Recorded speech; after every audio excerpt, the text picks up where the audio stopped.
Hello and welcome to Global Insight, where we update you on the latest events around the world. I'm Joy Adesuwa Iromoseli. And the main stories making global headlines right now. At least 17 killed in India railway bridge collapse.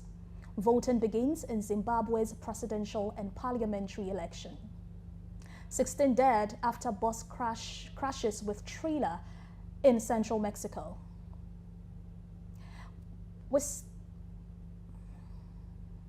We start in India, where at least 17 laborers were killed while working on a railway bridge being built across a ravine in India's eastern Mizoram state when the bridge collapsed on Wednesday. Video footage posted by Mizoram Chief Minister showed a metal frame that had toppled off, towering columns into a wooded valley below. According to a police officer in the province, 17 bodies were recovered while many others are still missing. It is not possible to immediately verify the reports of people missing. The office of Prime Minister Narendra Modi stated that rescue operations are underway and all possible assistance is being given to those affected. Modi was pained by the accident and offered his condolences to those who had lost their loved ones and promised to pay some $2,400 to the next of kin of those killed.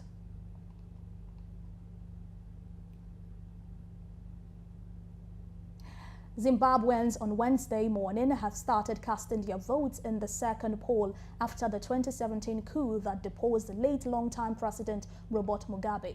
Polling stations opened at 7 a.m. and closed at 7 p.m. local time. The election is viewed as crucial as incumbent President Emerson Mnangagwa, who is seeking a second term, is vying against main opposition candidate Nelson Chamisa of the Citizens Coalition for Change Party and other opposition candidates. Zimbabweans are also electing new councillors and members of parliament, but the presidential race is the most crucial. This election will also determine the new makeup of the 350-seat parliament and more than 1,900 local council positions. Voting was delayed at most polling stations in the capital Harare as certain voting materials such as indelible ink and council ballot papers were not in place.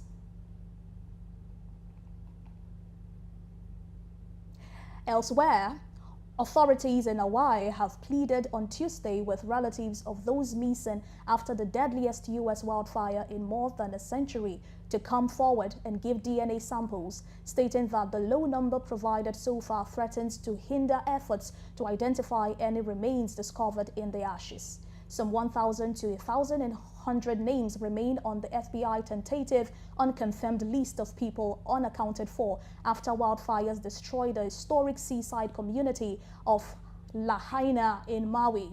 According to Julie French, who is helping lead efforts to identify remains by DNA analysis, the Family Assistance Center so far has collected DNA from just 104 families.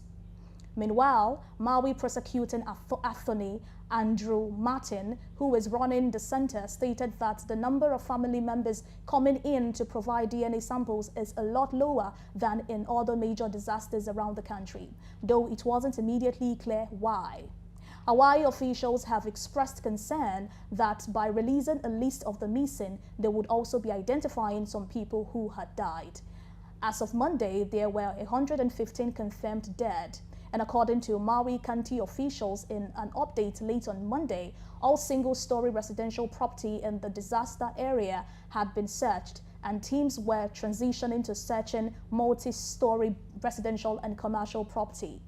Police Chief John Pelletier also stated that his team is facing difficulties in coming up with a solid list of those missing. In some cases, people only provided partial names, while in other cases, names might be duplicated.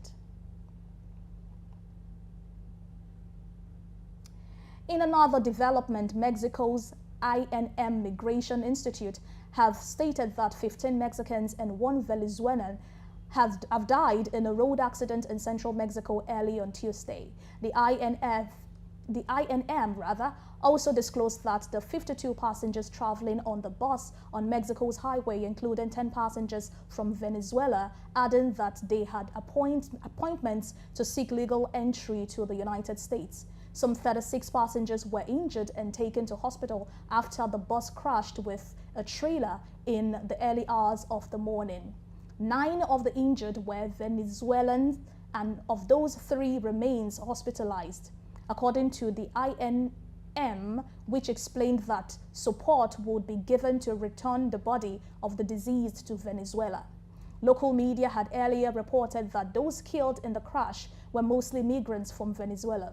A video shared on X by the local Red Cross unit showed a mangled white bus lying on its side while rescue teams worked in the dark. Also, the Philippines had disclosed that it managed to get supplies to sailors on the grounded Sierra Madre in the disputed South China Sea, despite continued harassment from China's Coast Guard and its maritime militia. A number of sailors live on board the rusty ship, and Manila carries out regular rotation and supply missions to the vessel. But earlier this month, their mission was met with water cannon fired from a Chinese boat. The incident led to an international outcry, with the United States warning that such threats to the status quo risked undermining regional peace. Coast Guard officials stated that this time China used smaller vessels that continued to block, harass, and interfere with the Philippines' 2 resupply ships, but on Tuesday they were able to outmaneuver the boats and get through.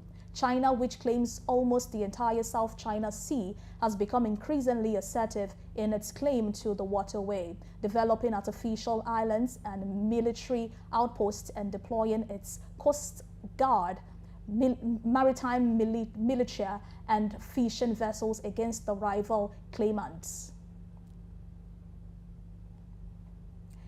And that's it on Global Insight today. Many thanks for staying with us. I'm Joy Adesuwaira Masele. Do well to subscribe to our YouTube channel. We are Voice of the People TV and on all the social platforms at VOP TV Live.